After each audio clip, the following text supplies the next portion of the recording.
आइए, बस एक कोशिश है हमारी आपको कुछ सिखाने का, तो आइए सीखते हैं। आज का टॉपिक है अवतल दर्पण द्वारा प्रतिबिंब का बनना।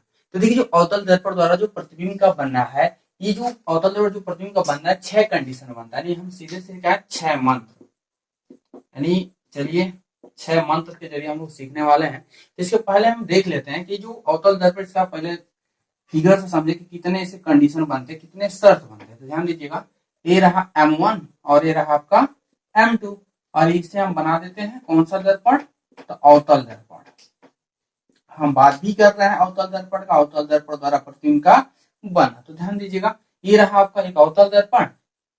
अब इसकी जो मध्य पॉइंट होता है, ये आपका होता है क्या, ध्रुव। ये आपका क्या होता है, ध्रुव। ध्यान दीजिए, और ये रहा एक सीधी रेखा। इसे चलिए यहां पर ध्रुव। अब यहाँ ध्यान दीजिए, यहाँ पर आपका था फोकस, यहाँ आपका था फोकस, ये था आपका फोकस। यहाँ आपका था सी, जिसे बोलते थे वक्रता केंद्र, वक्रता केंद्र। अब ध्यान दीजिए, और ये रहा आपका डैश डैश करके, यहाँ पर लिया गया अनंत। क्या है आपका, अनंत। अब यही हमारे पास कंडीशन है, ठीक है। और इसी कंडीशन के जरिए हम देखते हैं कि जो हमारी वस्तु होती है, वहां कहाँ किस जगह पर रखें तो हमारा वस्तु का जो प्रतिबिंब बनेगा, ठीक है। यानी अवतल दर्पण के जरिए हम जांच करने वाले हैं, तो कितने यहाँ कंडीशन बनते हैं, उस कंडीशन को देखते हैं। तो देखिए, यदि कोई वस्तु है, ये रहा दर्पण का ध्रुव, ये रहा आपका फोकस, और ये रहा इसका वक्रता केंद्र, और ये रहा आपका अनंत। यही आपके पॉइंट होते हैं, 1 2 3, लास्ट पॉइंट 4। अब इन्हीं के बीच में देखिए, यानी जब कोई वस्तु हम कहाँ रख सकते हैं, यानी पहला जो कंडीशन हो सकता है, यानी यहाँ पर। तो ध्यान दीजिएगा, ये तो रहा है आपका मेन फिगर। अब यहाँ एक और फिगर बनाते हैं, समझिएगा। M1 M2, इधर हमने कर दिया कलई, बन गया आपका कौन सा दर्पण, अवतल दर्पण। और ये रहा इसके लिए ध्रुव यानी P। अब जो यहाँ अभी हम लिए हैं क्या चीज, F लिए हैं, यहाँ क्या लिए हैं, C लिए हैं, और डैश डैश ले लिए हैं कहाँ पर, यहाँ पर आपका क्या चीज, अनंत। क्या है, अनंत। अब ध्यान दीजिए, यहीं पर जो वस्तु है, यहाँ पर हमने इंडिकेट कर दिया। सो अब वस्तु को कहाँ रखेंगे, इस चीज को देखेंगे। तो देखिए, ये रहा दर्पण का ध्रुव, और ये रहा आपका फोकस। अब जो वस्तु को रखेंगे ना, यानी पहला जो कंडीशन होगा, यानी यहाँ पर फर्स्ट कंडीशन यहाँ पर, यानी दर्पण के ध्रुव और फोकस के बीच में। दूसरा जो कंडीशन होगा, किस पर होगा, यानी सीधे सीधे किस पर, फोकस पे हो। तीसरा जो कंडीशन होगा, फोकस और वक्रता केंद्र के बीच में हो, तीसरा कंडीशन। चौथा कंडीशन क्या हो सकता है, कि जब वस्तु कहां रखी गई हो, वक्रता केंद्र पर रखी गई हो। अगला क्या कंडीशन हो सकता है, पांचवा, कि जब वस्तु वक्रता केंद्र और अनंत के बीच में रखी गई हो। लास्ट कंडीशन जो क्या है, कि जब वस्तु अनंत पर हो। तो ध्यान दीजिएगा, यही हमारे पास 6 कंडीशन होते हैं, 6 शर्त होते हैं हमारे पास अवतल दर्पण और प्रतिबिंब का बनने का। तो देखिए, हमारे पास सीधे सीधे आ गया कि जब यहाँ एक हम अवतल दर्पण दिखा रखे हैं आपका, ठीक है, और यहाँ इस चीज को स्ट्रक्चर के जरिए समझ सकते हैं कि जो वस्तु होगा हम कहाँ कहाँ रख सकते हैं। तो देखिए, यहाँ पर दर्पण के ध्रुव और फोकस के बीच में हमने रखा वस्तु को। इसके जरिए अब वस्तु रखे हैं, तो जाहिर इसके जरिए प्रतिबिंब कहाँ बनेगा, इस चीज को भी हमने डिफाइन नहीं किया, ठीक है, वो तो फिगर में देखना है। लेकिन हम अभी शर्त से बात करें, कंडीशन कहाँ कहाँ वस्तु को रखते हैं। पहले अगर ये जान गए कि हम वस्तु को कहाँ कहाँ रखते हैं, तो हमको ऑलरेडी हम मतलब कर सकते हैं, फिगर बना सकते हैं, उसके जरिए प्रतिबिंब कहाँ बनेगा ना, उसको ज्ञात कर सकते हैं। तो देखिए यहाँ पर, यानी वस्तु कहाँ रखेंगे, तो दर्पण के ध्रुव और फोकस के बीच में रखेंगे। दूसरा कहाँ रखेंगे, तो फोकस पर रख के देख लेंगे कि वस्तु का प्रतिबिंब कहाँ बनेगा। तीसरा कहाँ रखेंगे, तो फोकस और वक्रता केंद्र के बीच में रखेंगे। चौथा वाला देखिए कहाँ रखें, तो वक्रता केंद्र पर रखें। अगला कहाँ रखें, तो वक्रता केंद्र और अनंत के बीच में रखें। और लास्ट वाला क्या है हमारा, जब वस्तु सीधे ले लेते हैं कि वस्तु कहाँ रखी गई हो, अनंत पर रखी गई हो। तो यानी हमारे पास जो अवतल दर्पण के जरिए जो हमारा प्रतिबिंब बनने का जो शर्त है, कितने हुआ, 6 हुए। तो हमारी यहाँ क्या कितने मंत्र, यानी 6 मंत्रों के जरिए हम 6 तरीके से हम इसको सीखने वाले हैं, ठीक है। किसे, अवतल दर्पण द्वारा प्रतिबिंब का बनना। अगली बात समझ में। तो देखिए बहुत आसान है, ठीक, कोई दिक्कत नहीं, हम बहुत ही आसानी से बनाएंगे कि प्रतिबिंब कैसे बनते हैं, क्योंकि इसमें लड़के बहुत ज्यादा कंफ्यूज होते हैं कि वस्तु को हमको कहाँ रखना है। ठीक, तो आपसे देखिए नहीं, आपको सीधे सीधे समझ में आ जाएगा हम वस्तु को कहाँ रखने वाले हैं। तो यहाँ देखिए आपको सीधे इंडिकेट कर दिए हैं कि वस्तु को हम कहाँ रखने वाले हैं, तो आपको पता चल गया होगा हम वस्तु को कहाँ रखते हैं। ठीक है, तो उत्तल दर्पण वाला बहुत ही आसान है, लेकिन अभी हम बात कर रहे हैं अवतल दर्पण का। ठीक है, तो अभी उत्तल दर्पण पे आप मतलब ध्यान मत दीजिए, अभी हम केवल अवतल दर्पण समझें कि हम वस्तु को कहाँ कहाँ रख सकते हैं। ठीक है, तो माइंड ना तो पता चल गया हो कि हम वस्तु को कहाँ कहाँ रख सकते हैं। क्लियर, स्क्रीनशॉट ले लीजिए अच्छे से। चलिए फ्रेंड ध्यान दीजिएगा, अभी जो हम लोग पीछे यहाँ बात किए हैं, ठीक है, इसी को देखिए, यहाँ फिगर में समझ में आ गया था। ठीक है, यहाँ पर हम कंडीशन लिख दिए कि जो शर्त हमारे जिन 6 मंत्र 6 तरीके से हम लोग सीखने वाले हैं बहुत ही आसान तरीके से। तो जब वस्तु दर्पण के ध्रुव और फोकस के बीच में रखी हो, पहला शर्त ये होगा कि जब वस्तु दर्पण के ध्रुव और फोकस के बीच में रखी हो। सारी चीज यहाँ कंडीशन हम रख दिए, यहाँ समझिए कैसे।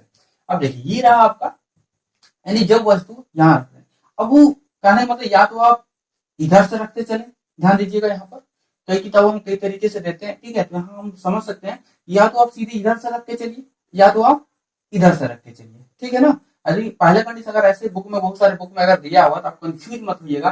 पहले बता दें जब वस्तु अनंत पर रखी हो तो हम तो पहले अनंत पर रख लेंगे, उसके बाद क्या अनंत और वक्र केंद्र के बीच में रख लेंगे। ठीक है, तो देखिए पहले हम इधर से बात कर लेते हैं, ऐसे समझिएगा कि जब वस्तु कहाँ रखी गई हो, यहाँ पर रखी गई। अभी आपको बता रखे, फिर अगला फोकस था यहाँ पर, दूसरा कंडीशन, तीसरा यहाँ हो गया, चौथा यहाँ हो गया,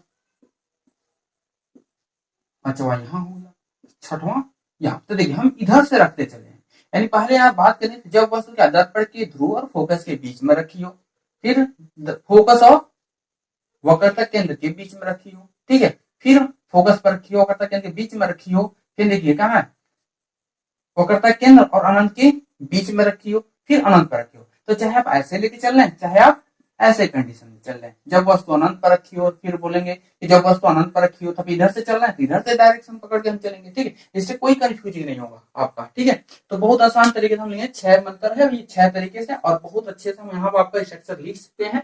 आप इसके स्क्रीनशॉट ले लीजिए और उसके बाद एक एक पॉइंट करके हम समझेंगे कि जो वस्तु का प्रतिबिंब कहाँ बनेगा, कैसे बनेगा, हम इस चीज को जानेंगे। ठीक है, तो आप स्क्रीनशॉट ले लीजिए अच्छे से। चलिए आइए हम लोग समझते हैं। चलिए आइए हम पहला कंडीशन समझने वाले हैं। पहला कंडीशन क्या है कि जब वस्तु दर्पण के ध्रुव और फोकस के बीच में रखी हो। तो चलिए आइए समझते हैं, यहाँ पर फिगर लेते हैं। यहाँ पर ये रहा, नाम दे M1 और ये रहा आपका M2। ये रहा, आप कलई कर दीजिए, ये आपका कलई हो गया, और ये रहा इसके लिए, ये रहा इसके लिए P, दर्पण का ध्रुव। अब देखिए अभी आपने कह देना कि जो वस्तु दर्पण के ध्रुव और फोकस, मान लीजिए इसकी फोकस ले लेते हैं हम, यहाँ पर ले लेते हैं। ठीक है, ध्यान दीजिए यहाँ पर आपका क्या है, फोकस है, यहाँ पर आपका हो गया इसका फोकस। तो देखिए अभी जो वस्तु होगा कहाँ रखेंगे, दर्पण के देखिए ध्रुव और फोकस के बीच में रखेंगे। तो देखिए दर्पण के ध्रुव ये और ये फोकस, इसके बीच में रख देंगे। चलिए हमने इसके बीच में रख दिया, ये रहा आपका बीच। ठीक है, नाम दिया जाए ए, तो नाम दे देते हैं ए, और ये रहा आपका बी। तो हम जानते हैं कि जब किसी वस्तु को रखते हैं तो वस्तु से बहुत सारे क्या होती है, किरणें चलती हैं। तो हम प्रतिबिंब बनाने के नियम पिछले क्लास में पढ़ चुके हैं, तो इसके जरिए हम देखिए समझते हैं कि जब वस्तु के इसके समान है, मुख्य अक्ष के समांतर, यही तो है आपका मुख्य अक्ष। ठीक है, यह है क्या आपका मुख्य अक्ष। तो ध्यान दीजिए, तो मुख्य अक्ष के समांतर चलने वाली प्रकाश, चलिए चलाते हैं हम लोग। ये देखिए मुख्य अक्ष के समांतर गई, तो मुख्य अक्ष के समांतर चलने वाली प्रकाश की किरणें परावर्तन के पश्चात किससे होकर जाती थी, तो फोकस से होकर जाती थी। चलिए ये रहा इसके लिए फोकस, हम लोग थोड़ा सा ऐसे, ठीक है, थोड़ा फिगर देखिएगा, ये रहा इसके लिए फोकस। अब दूसरी जो किरण है, जाहिर सी क्या सी है, यहाँ क्या आपका सी, तो दूसरी जो किरण है किससे, वो करता है केंद्र सी से। तो चलिए ये रहा आपका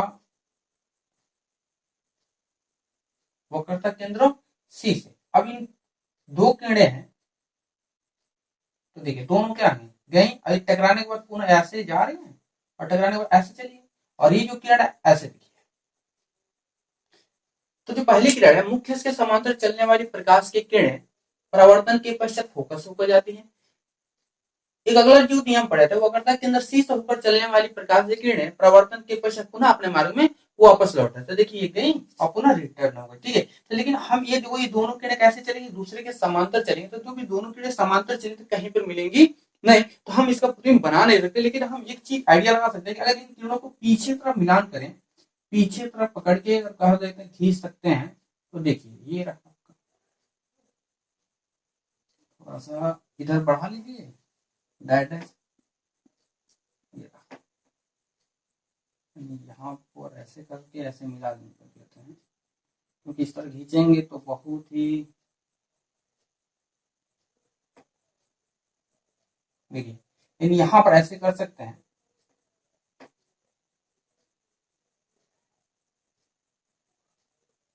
ये रहा। यहाँ पर जो बना इमेज कैसा बना, तो वर्चुअल इमेज बना, ठीक है।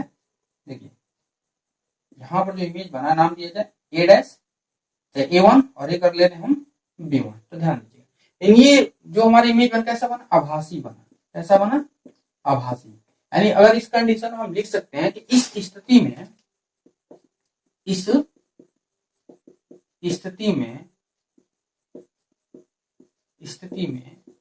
वस्तु का प्रतिबिंब, इस स्थिति में वस्तु का प्रतिबिंब किधर, दर्पण किधर बन रहा है, पीछे। इस स्थिति में वस्तु का प्रतिबिंब दर्पण के पीछे आभासी बन रहा है, सीधा बन रहा है, आभासी सीधा, तथा वस्तु से बड़ा बनता है, ठीक है। तो ध्यान दीजिए, ये रहा हमारा पहला गणित कि जब वह दर्पण के ध्रुव और फोकस के बीच में रखी जाती है, तो ये रहा इसका इमेज, ठीक है। यानी हम इसका प्रतिबिंब बना रखे हैं, यहाँ पे इमेज बना रखे हैं, ये रहा आपका वस्तु। ये ध्यान दीजिए, यही आपका क्या है, वस्तु है। इस वस्तु में और ये रहा इसका प्रतिबिंब, यही बना आपका प्रतिबिंब। जो कैसा बना, आभासी बना। और देखिए इसी के सामने एकदम कैसा बना, सीधा बना, ठीक है ना। लेकिन इस वस्तु से क्या है, बड़ा बना है। आगे बात समझ में, यानी ये देखिए यही आपका वस्तु इतना बड़ा और इसका प्रतिबिंब कैसा बना।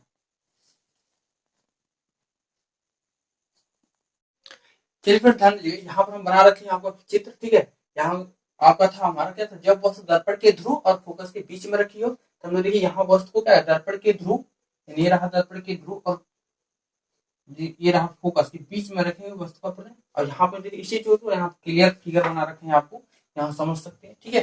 तो बहुत ही आसान तरीके से इस स्थिति में वस्तु का जो प्रतिबिंब है दर्पण के पीछे आभासी, सीधा तथा वस्तु से बड़ा बनता है। यहाँ देख सकते हैं, यहाँ पे समझ सकते हैं, ये देखिए वस्तु था और इसी का प्रतिबिंब यहाँ बना है A डैश A1 और B1, जो प्रतिबिंब बना है जो कैसा आभासी बना, ठीक है ना।